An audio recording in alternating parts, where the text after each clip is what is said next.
ব্যবসাকে হালাল করেছি আর সুদকে হারাম করেছি। আজকের সমাজ, আজকের আধুনিক শিক্ষায় যারা শিক্ষিত, এই মানুষগুলো বলতে যে সুদ নাকি ব্যবসার মতোই। প্রকৃতপক্ষে আল্লাহ তাআলা কোরআনে কারিমের মাঝে এই বিষয়টাকে আলাদাভাবে উল্লেখই করেছেন যে আহাল্লাল্লাহুল বাইআ ওয়া হাররামার রিবা। আমি ব্যবসাকে হালাল করলাম আর সুদকে হারাম করলাম। নিশ্চয়ই ব্যবসা আর সুদ এক হবার কোনো সুযোগ নেই। ব্যবসা আলাদা একটা সাবজেক্ট, সুদ আলাদা একটা সাবজেক্ট। এই জন্য আল্লাহ তাআলা আলাদাভাবে উল্লেখ করেছেন যে ব্যবসাকে হালাল করলাম আর সুদকে হারাম করলাম। কিন্তু খুবই পরিতাপের বিষয়, আপনি চিন্তা করে দেখবেন যে আপনি যখন একটা লোকের কাছ থেকে 20,000 টাকা আপনি সুদের উপরে নিচ্ছেন, হাজারে প্রত্যেক মাসে 100 টাকা, 200 টাকা, 50 টাকা করে আপনি দিচ্ছেন। ফিক্সড একটা প্রাইস, ফিক্সড একটা অ্যামাউন্ট তাকে মাস শেষে আপনি ক্লিয়ার করছেন। আর ব্যবসাটা হবে, আপনার যা লাভ হবে, এই 20,000 টাকা আপনি তার কাছ থেকে ধার নিছেন, সুদ না নিয়ে আপনি তার কাছ থেকে কী করছেন? ধার নিছেন। ধার নিয়ে ব্যবসায়িকভাবে কাজে লাগিয়ে এখান থেকে আপনিও তাকে প্রত্যেক মাসে মাসে একটা অংশ আপনি তাকে দিয়ে দিচ্ছেন। কিন্তু কোনো মাসে কম হচ্ছে, কোনো মাসে বেশি হচ্ছে। এই যে একটা রেশিওটা হচ্ছে কম এবং বেশি, আপনার ব্যবসায়িক যে পরিমাণ লাভ হয়েছে, এই লাভের 50% দেন, 75% দেন, 25% দেন, 30% দেন, 40% দেন। আপনি যে পার্সেন্টটা আপনি তাকে দিবেন, এটা কিন্তু আপনার জন্য হালাল হচ্ছে। যা আপনি ব্যবসায়িক যা লাভ করেছেন, এই লভ্যাংশ থেকে লাভের একটা অংশ আপনি তাকে দিলেন, আপনি নিলেন। দুজনের কম্প্রোমাইজের ভিত্তিতে, সন্তুষ্টির ভিত্তিতে আপনি যখন এই চুক্তিটা করলেন, তখন এটা কিন্তু আপনার জন্য হালাল হয়ে গেল। অপরপক্ষে আপনি ফিক্সড একটা প্রাইস একটা ধরে যে আপনি প্রত্যেক মাসে আপনি তাকে দিচ্ছেন, আপনার ব্যবসায়িক লাভ হোক বা না হোক, এই পরিমাণ টাকা আপনার তাকে দিতেই হবে।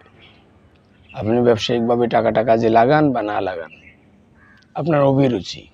কিন্তু ফিক্সড একটা প্রাইস আপনি যখন তাকে প্রত্যেক মাসে মাসে ক্লিয়ার করবেন, দিবেন, তাতে কিন্তু আপনি সুদী কারবারের সাথে জড়িত হলেন। আমরা অনেক সময় অনেকেই বুঝি, আবার অনেক সময় অনেকে না বুঝে এই কাজগুলো করি। আমরা মনে করি যে সুদ আর ব্যবসা একই। অসম্ভব। এটা আল্লাহ তাআলা নিজে যেটাকে আলাদা করে দিয়েছেন, ভাগ করে দিয়েছেন যে সুদ এটা আর ব্যবসা এটা, সেখানে আমার তো কোনোভাবেই এখানে অধিকার দেখানোর কিছু নাই যে ব্যবসা আর সুদ একই না, এক নয়। ব্যবসাতে আল্লাহ তাআলা ব্যাপক বরকত রেখেছেন, অপরপক্ষে সুদের মাঝে আল্লাহ তাআলা অনেক বেবরকতি, অভিশাপ, লানত রেখেছেন, ধ্বংস রেখেছেন। সুদ ধ্বংস হবে, টুডে টুমরো, আজ অথবা কাল এটা ধ্বংস হবেই। আপনি দেখবেন যে রাতারাতি আপনি ধনী হয়ে যাচ্ছেন, অনেক সম্পদের আপনি মালিক হচ্ছেন, কিন্তু হঠাৎ করে আপনি স্ট্রোক করবেন, হঠাৎ করে কিডনি ফেলিওর হয়ে যাবে, হার্ট ব্লক হয়ে যাবে, অ্যাক্সিডেন্ট করবেন, ব্যবসায়ী প্রতিষ্ঠানে আগুন লাগবে, আপনার পা ভেঙে যাবে, আপনার ছেলে অনেক বড় অঙ্গহানি হতে পারে, বিপদগামী আপনার ছেলে হতে পারে, মেয়ে হতে পারে, আপনার পরিবারের শান্তি বিনষ্ট হতে পারে। এই যে আপনি সুদ আপনাকে ধ্বংস ডেকে নিয়ে আসবে। অনেক উপকরণ রয়েছে যেগুলোর মাধ্যমে আপনি ধ্বংসের দিকে চলে যাবেন। আপনি আপাত দৃষ্টিতে দেখবেন যে অনেক সম্পদের আপনি মালিক হচ্ছেন, অনেক মানুষ আপনাকে স্যালুট জানাচ্ছে, আপনাকে বিভিন্ন সভা সমিতিতে তারা ডাকছে, কিন্তু আপনি দেখবেন যে একটা সময় এমন হবে যে লোকের মুখে মুখে আপনাকে লাঞ্ছনা বঞ্চনার শিকার আপনাকে হতে হবে। এই জন্য সম্মানিত শ্রোতামণ্ডলী, আমরা ব্যবসায়িকভাবে লাভবান হতে চাই। রাসূলুল্লাহ সাল্লাল্লাহু আলাইহি ওয়াসাল্লাম একজন সফল ব্যবসায়ী ছিলেন। আপনি ইতিহাস খুঁজেন, নবীজির জীবনী আপনি পড়েন, নবীজির জীবনীর উপরে অনেক বই পুস্তক লেখা হয়ে গেছে, হাজার হাজার। কিয়ামত অবধি নবীজির জীবনী লেখা বন্ধ হবে না। আপনি চ্যালেঞ্জ করলাম, আপনি খুঁজে দেখেন কোনো যুগে, নবীজির জন্মের পর থেকে আজও পর্যন্ত কোনো যুগে নবীজির জীবনী লেখা স্টপ হয়নি, বন্ধ হয়নি, চলছে তো চলবে।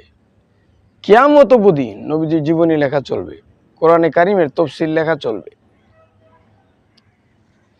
যার কারণে আপনি যখন দেখবেন নবীজির জীবনী পড়ে, একটা ফেমাস একটা নবীজির জীবনী এই সাম্প্রতিককালে লেখা হয়ে গেছে, আর রহিকুল মাকতুম, এই এই কিতাবটা, নবীজির জীবনী গ্রন্থটা অনেক ডিমান্ডফুল এবং খুব তথ্যবহুল। আপনি দেখবেন যে ওখানে যে নবীজির জীবনীতে লেখা হয়েছে যে নবীজি একজন সফল ব্যবসায়ী ছিলেন, অনেক বড় ব্যবসায়ী ছিলেন।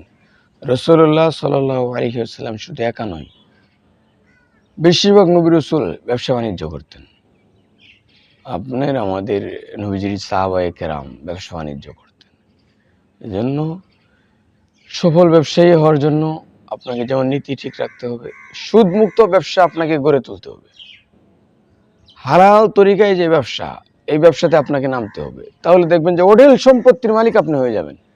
অপরিমিত রিজিক আল্লাহ তাআলা আপনাকে দিবেন। কারণ ব্যবসার মাধ্যমে শুধুমাত্র আপনি একা লাভবান হচ্ছেন না, বহু মানুষ এখানে জড়িত থাকতেছে, অনেক মানুষ আপনার দ্বারা উপকৃত হচ্ছে, ফায়দা পাচ্ছে, যার কারণে আপনি বহুবিধ সুবিধা উপকার আপনি পাবেন। অপরপক্ষে আপনি যদি সুদী কারবারের মাধ্যমে অর্থ উপার্জন করতে চান, সমাজে প্রতিষ্ঠিত আপনি হতে চান, আপনার সুনাম বাড়াতে চান, আপনি পারবেন না, আপনি ব্যর্থ হয়ে যাবেন, অবশ্যই আপনি ফেল হয়ে যাবেন। একটা সময় আপনার অস্তিত্ব বিলীন হয়ে যাবে, আপনাকে মানুষ খারাপ জানবে, আপনার নাম উচ্চারিত হলে মানুষ অত্যন্ত ঘৃণা করবে যে এই লোকটা রক্ত চোষা। এই জন্য সম্মানিত শ্রোতা মণ্ডলী, সুদ আর ব্যবসাটাকে আমরা মোটামুটি একটা আইডেন্টিফাই করতে পারলাম যে সুদ হলো ওই জিনিসটা যেটা আপনি ফিক্সড করে নেবেন যে এই পরিমাণ প্রত্যেক মাসে আমাকে দিতে হবে, লাভ হোক বা না হোক, তুমি ব্যবসা করো বা না করো সেটা আমার দেখার বিষয় নয়। আর ব্যবসাটা হলো যে আপনি তার কাজে কি করবেন, সহযোগিতা করবেন। ব্যবসার রুলসটা কি, যেটা একটা সহযোগিতা কর্ম। আপনার পার্টনার আপনাকে হেল্প করছে, একটা থিওরি দিয়ে হেল্প করবে আপনাকে, যে আপনি যখন ব্যবসা করতে যাচ্ছেন যে এই ব্যবসাটাতে আপনি লস হতে পারে, আপনার পার্টনার আপনাকে বলবে যে ভাই এই ব্যবসাটা না করলে তো চলে, অন্য আরেকটা ব্যবসা করেন, কারণ এতে আপনার লস হওয়ার সম্ভাবনা থাকতে পারে। এই যে একটা কম্প্রোমাইজ, আপনাকে একটা সাজেশন, এই যে আপনাকে একটা পরামর্শ দেওয়া, এটা কিন্তু আপনি যার কাছ থেকে সুদি টাকা নিলেন সে কিন্তু আপনাকে এটা দিবে না।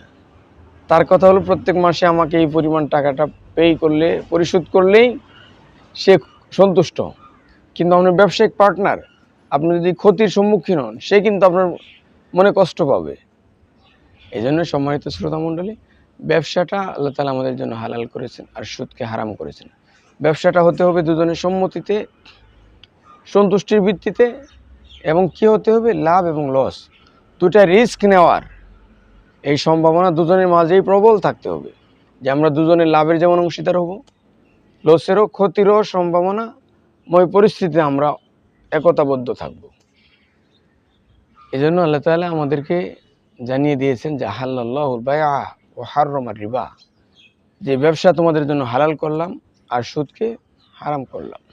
আরও অনেক কথা রয়ে গেছে, ইনশাআল্লাহ আমরা আগামী ভিডিওতে জানবো। আল্লাহ তাআলা আমাদের তৌফিক দান করুন।